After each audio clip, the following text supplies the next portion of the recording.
What do you do when harsh conditions hamper your hunt? Well, we're going to talk about it with Will Brantley of Field and Stream and Tom Stephenson, amazing outdoorsman, all right here on Gun Talk Hunt. I'm KJ. You found the right place.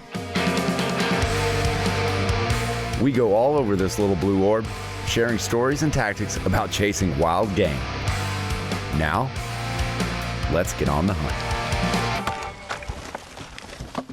All right, welcome in all you Gun Talk hunters. I am your host, KJ, and man, we've got a great show today. We are brought to you by Remington Ammo, Ruger Firearms, and Range Ready Studios.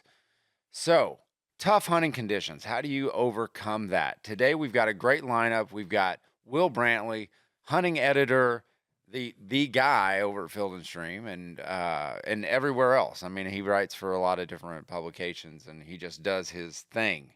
And then we got Tom Stephenson. And this dude is an NRL shooter. He is a hunter, and he is 128 days out as of recording this to getting a new lease on life out of retirement from the military. But this goes all the way up from Kentucky to Georgia. So welcome in, guys. I'm going to jump in first. Let's talk to Will Brantley. Will, you've been at this game probably longer than you can remember. And we're talking about tougher hunting conditions and how to approach those. What is your approach when it comes to, those tougher days when you're in the field?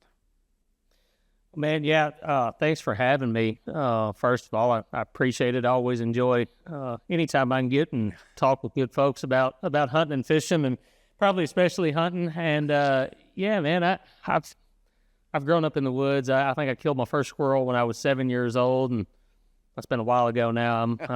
I'm 42, so yeah, I have been doing this a long time, and I've been making a living out of it in some regards since I was 19, and so hunted a lot of places, and one of the things that that I always like to say about about hunting when we talk about the weather and look at the weather forecast, it's never just right. Even when everything's perfect, I mean, the wind's going to be wrong, or, you can always kind of find some critique of the weather forecast whenever you're done with it. And it doesn't matter if you're deer hunting or turkey hunting or squirrel hunting or hunting ducks or whatever. The weather's just part of it. And you can, you can sit and complain about it and wait for the perfect day. And if that happens, you're not going to be out there a whole lot. What would you say is the single worst killer of a hunt when it comes to weather and tough conditions? When you look on a forecast, what do you hate to see?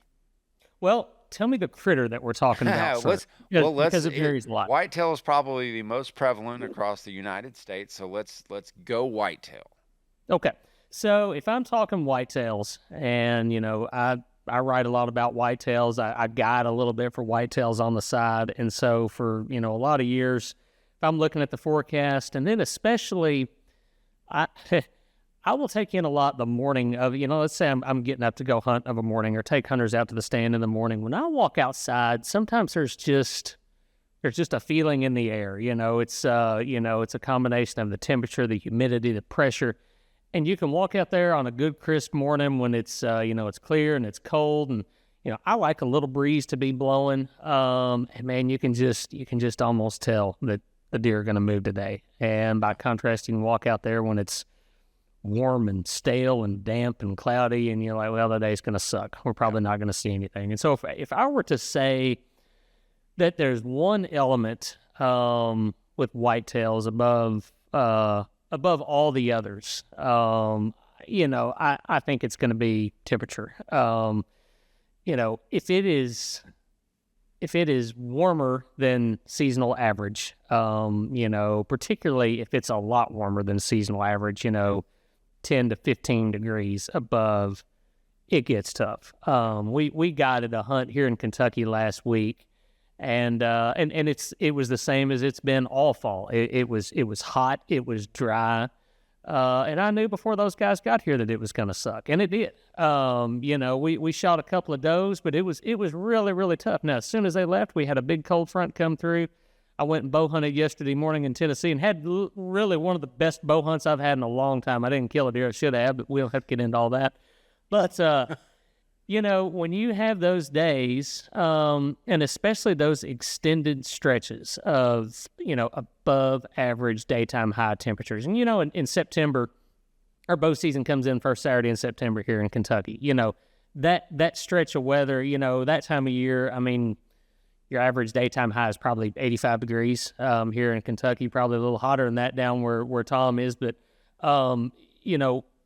if it's 95 degrees during that stretch, usually the hunting is going to get tough. And, same as you get into early November, if it's, I like it when it's 55 to 60 degrees around here, during the day in early November. And if you get those 70 to 75 degree days, it's going to be tough. And so that to me, more so than rain, more so than wind, any of that stuff, hot weather on the whitetail front is the thing that I dread the most. Yeah, because it's funny you say that, because last weekend I was taking the boys out on the youth season hunt, and it was the same thing. And like in Oklahoma, when you have heat, it's bad. The deer are going to move late. But when you have heat and wind, which typically you always do in Oklahoma, those are two that are just killers for me, because they just hunker down, they just bed down, and they just don't have to move very early to get what they need out of that period of time. Because we're really in that kind of before phase of like even seeking phase right now, and when heat hits, I mean, it was 96 degrees on that hunt, and I'm sitting there hunting in shorts, which those two things shouldn't happen. Like, I should not be in shorts hunting, like, unless I'm on safari. Yeah. I mean, that it does make it tough. That I would say, like, as we're talking about the subject of temperature, the one exception to that, the one time, when I'm deer hunting, when I look and it's not necessarily that I'm hoping for a warmer than average forecast. Right. But one thing, when you mentioned Oklahoma, and it made me think of it. So we hunt down in Texas a lot too. And we hunt kind of north central Texas, so, a little west of Fort Worth. And what I've noticed down there, it's consistently a fair bit warmer there than it is here in Kentucky, at least during the day. Now at night, it a lot of times it plummets off and it's dry out there, and it gets pretty cold at night. But what I've noticed, during deer season, particularly during the later part of deer season out there, the rifle season runs all the way through December. A lot of times we go out there and hunt late in the season after we're done here in Kentucky and Tennessee. And what I've noticed is, like, when it gets really cold out there, which sometimes it does, that actually seems to shut those deer down. Whereas, like, we'll get a cold front here in Kentucky, during the rut, even during the late season.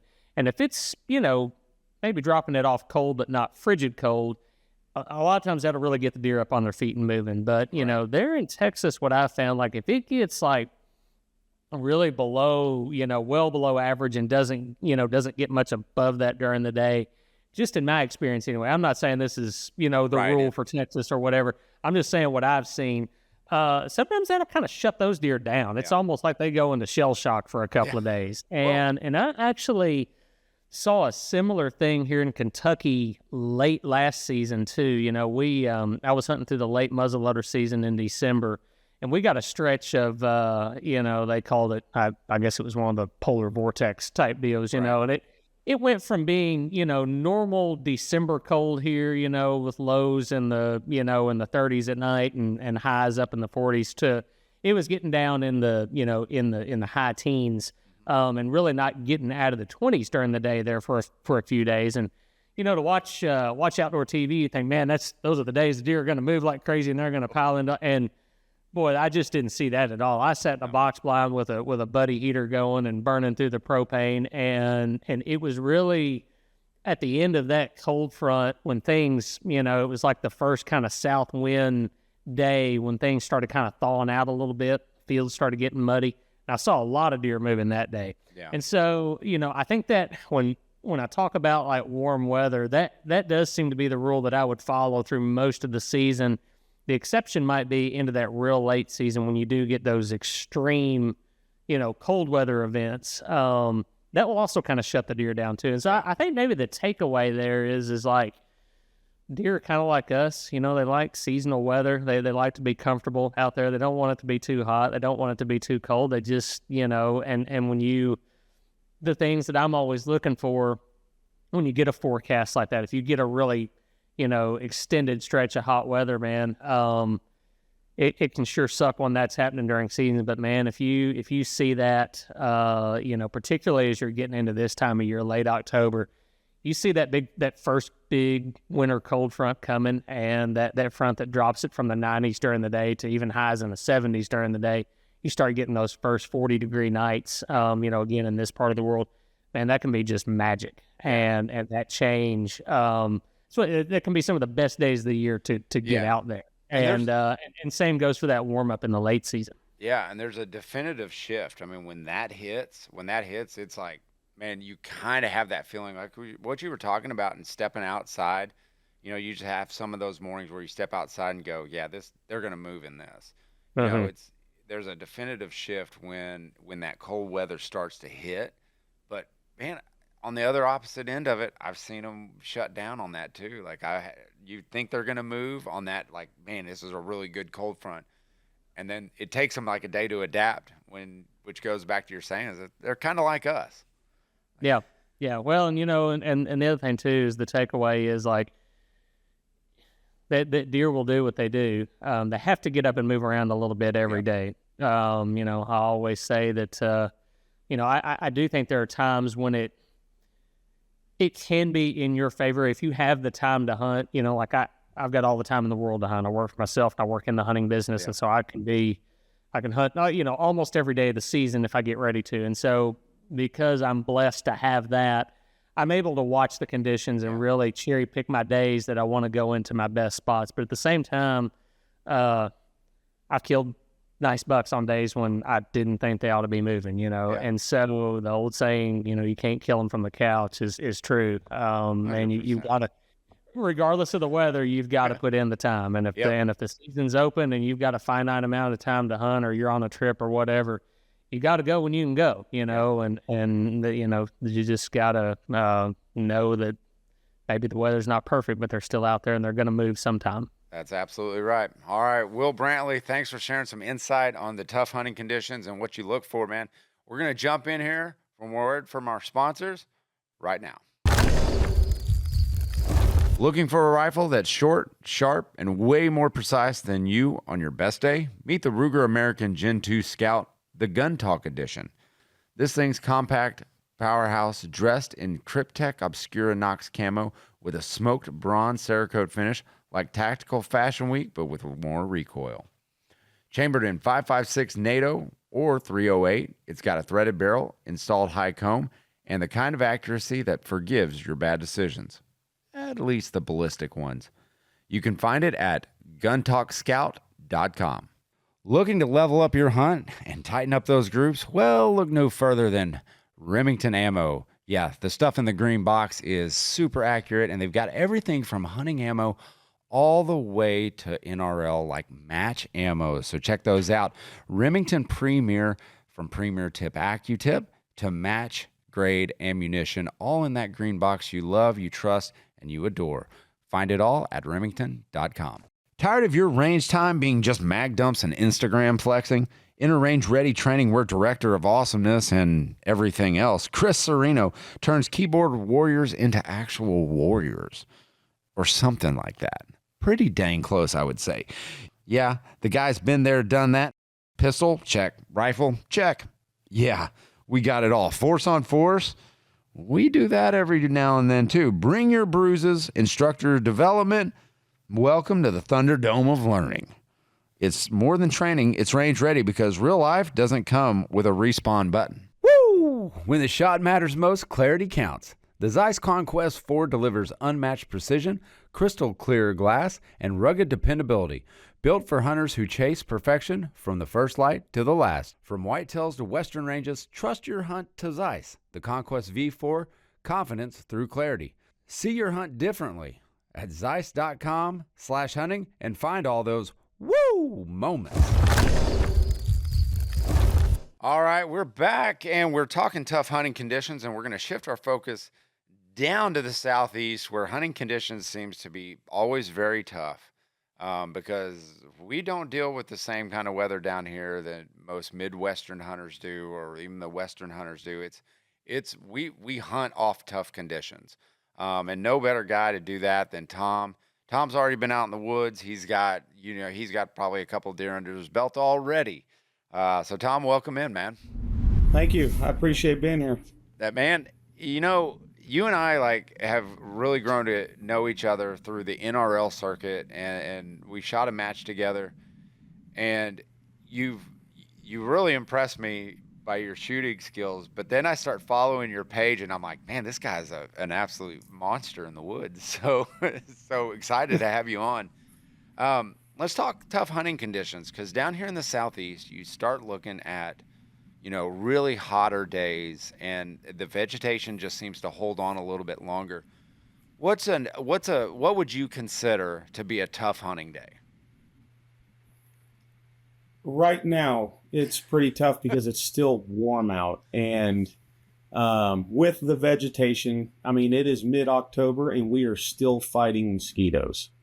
Whereas up north, that's all done, right? They're already having cold snaps. The deer are moving. They're doing their thing. Dude, I hope all mosquitoes, they die that slow death. Just give me a good hard freeze, and I know they're suffering, and I'm okay with that. Yes, sir. Oh, but when you talk those hot days, how are you adjusting? Are you cherry picking your days, kind of like what Will's doing? Because I mean, he has a little bit more time than probably you or I have to hunt, and he can cherry pick his days. Are you kind of doing the same thing? No, like Will said, so I'm still active duty, like you mentioned when you introduced me. So throughout the week, I work, right? So my hunts are always on the weekends or late evenings when I get off. Like Will was saying, excuse me, you can't kill anything sitting on the couch. Yeah. So I go to the woods anytime I get the chance. The deer right now seem to be early morning, late evening. You're not going to see anything throughout the middle of the day. So it kind of works out. Well, one thing that we deal with out here, which if I say anything like that, it's like the southeast. That's kind of the general region in which we're in right now. Less wind we have to deal with, but wind does swirl a little bit depending on where you hunt. And that's where when I'm in the stand, Tom, I don't know about you, but man, wind for me is everything. If depending on what I have set up, whether it's near a staging area or it's in a bedding area, let's say, I'm always cognizant of that wind, and that's the one thing I really pay more attention to because we deal with so many hot days. Do you approach it any differently? I don't. So I use a couple different apps, Hunt Stand, Onyx, all of those things, and I try to do my best of reading the wind, and that's going to dictate which stand I go to. Yeah. Something I've learned over the past with, especially here, is get high and read the wind, and you'll be fine. The doe I killed the other day, she walked right underneath me. Oh, literally really? underneath me. I was eating a protein bar in the stand, and she walked literally underneath me. So, I mean, it's just read the wind. That's a great approach to it. It's like I take. So yeah, I'm always looking at what wind patterns doing.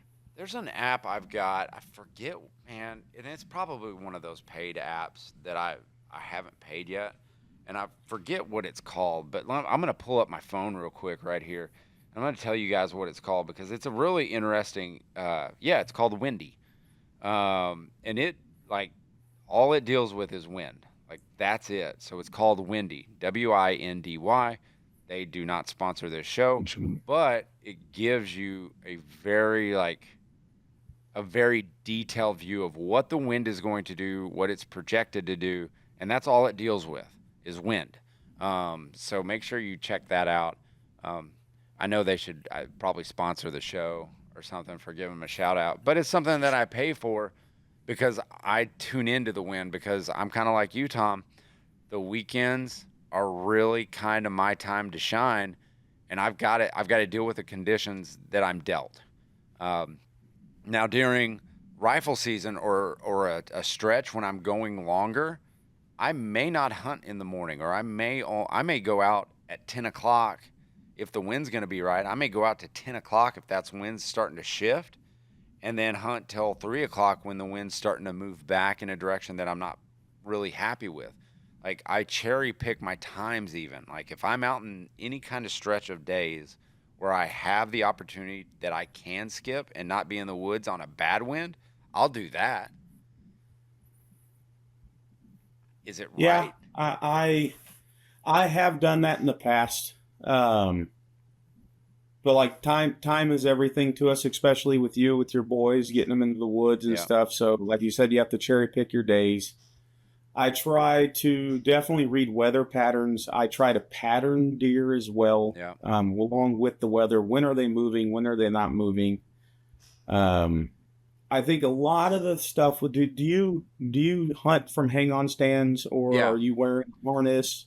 Man, I Um, kind of do it all. The only thing that I haven't gotten into is the saddle thing, and I know I need to, because they've got a lot of great companies out there making saddles, and I know you're a little bit more, like, you can maneuver a little bit easier. I need to do that. I haven't done it yet. I know I need to. But where I hunt in Oklahoma, there isn't a frickin' tree out there that is tall enough. Like, we're talking about mesquite trees. Like, Yep. that's like a shrub compared to what you got. So yeah. So I am from Central Texas originally. So when he was talking about Central Texas, I was like, yeah, he's right.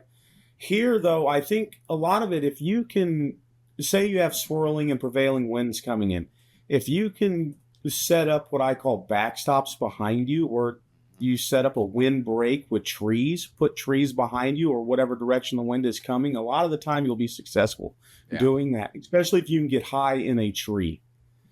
Yeah. You can beat the wind by doing that. That's a man. At least here, I've had experience doing that, and Yeah. it works. Yeah. Or whether it's a body of water or anything like that, like or even a property line. And I know, like you start thinking about property lines and, oh, don't hunt close to property. Man, if you're on the right side of the fence, just hunt where it makes sense, or where you're not hunting their property. You're just hunting what makes sense for your property. But yeah, and I think a lot of the setup, let's talk about the setup. If you've got a place where you can go in and you can pre-set up your sets, like, go out on those hot days and windy days. Like, there is nothing that says you can't scout from the stand, early season, or like way before season. Like, okay, like usually it's 86 to 95 degrees out. Like, go out on a day like that and just scout. Like, that's okay. I've done that before. Deer still come in. They're not spooked. Just see what they're doing. See what those winds do. Take a puffer bottle of powder in with you and see what the wind does. Where is it going? Where is it hitting? I do that a lot.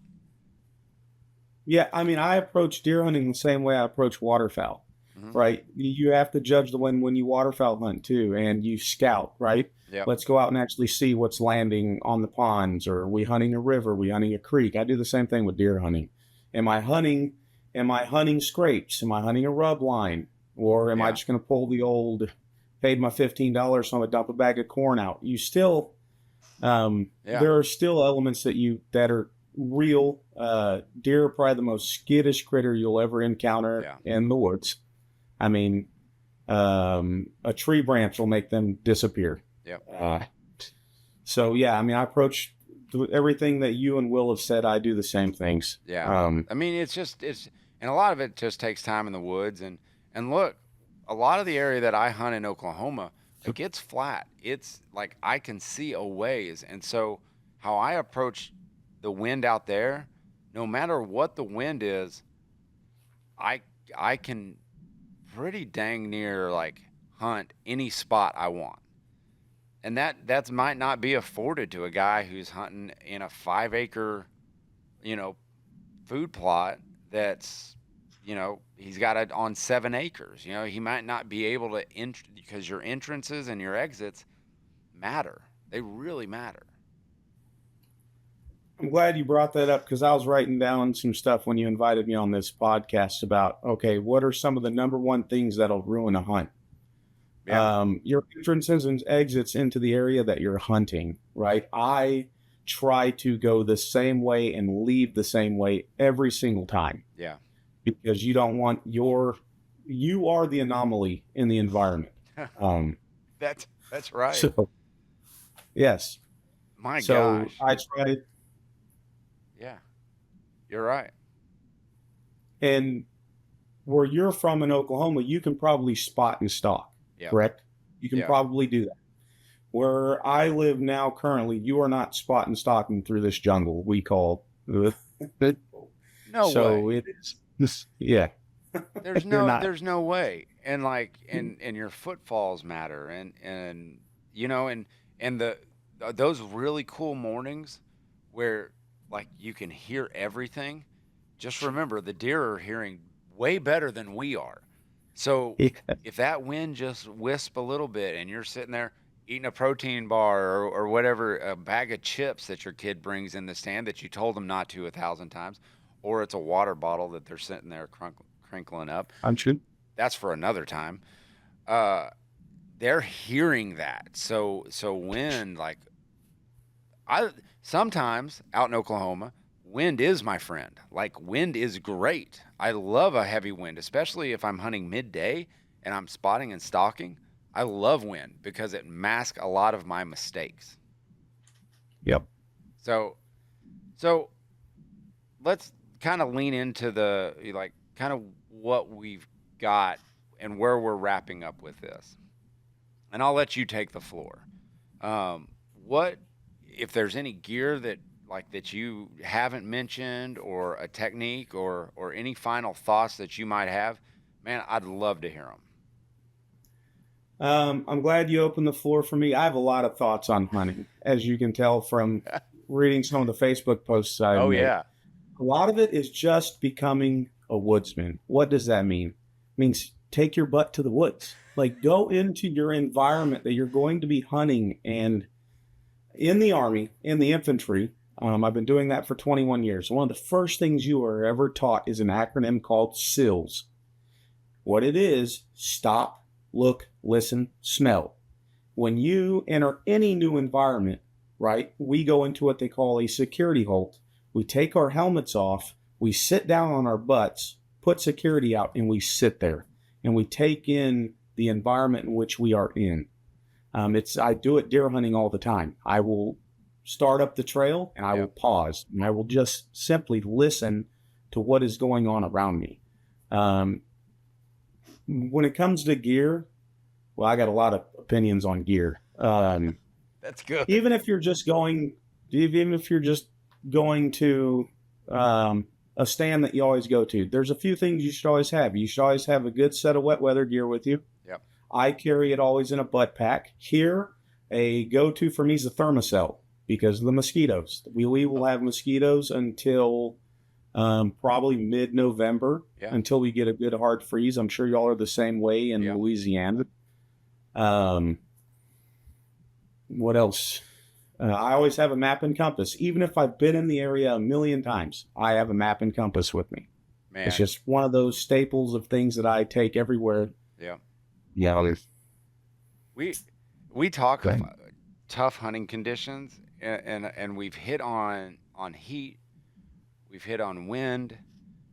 You know, there's a lot of other factors that we haven't hit on that need to be brought to light, like fog. Like you talking about a compass and just having having that in fog. I mean, that's important. Like there's a lot that we haven't talked about. Right. And we could do a 2-hour podcast on understanding that. I know a lot of guys who don't look at hunting the way I do, where they just go. They don't have a plan. They're just going to go hunting.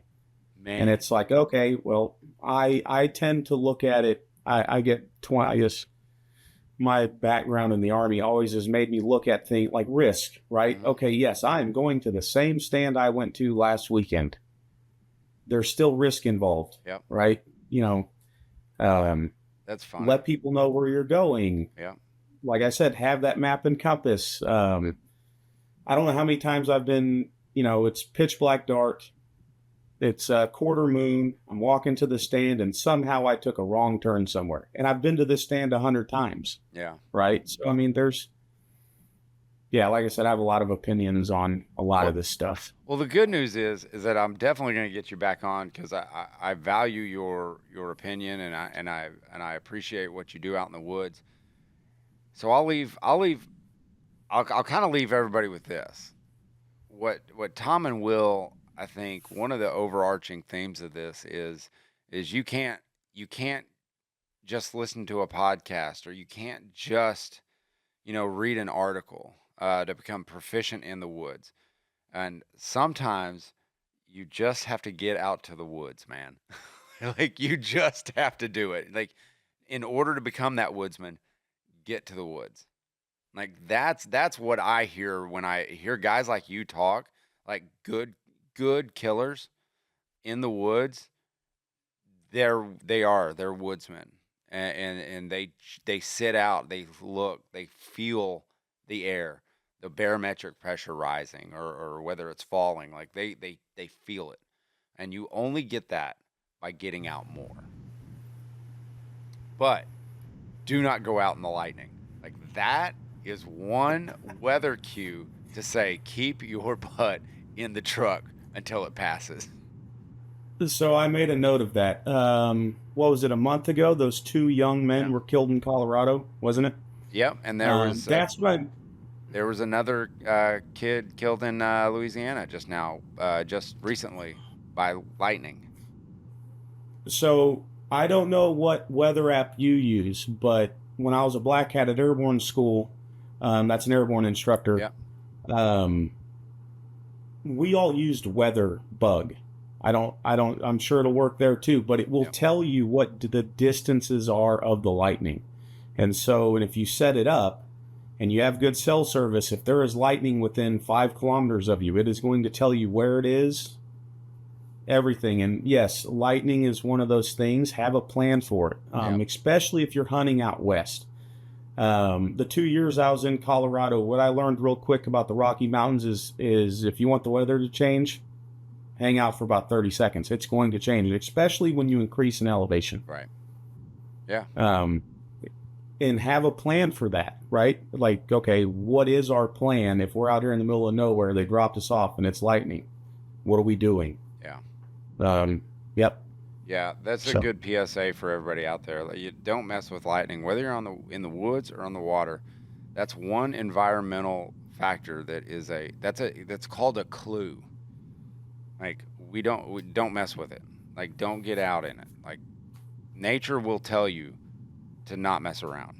And sometimes I want to cuss on this, but I know there's some kids out there.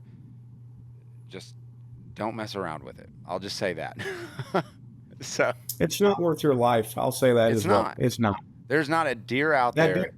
There's not a duck out there that I would trade my life for. Nope. No, sir.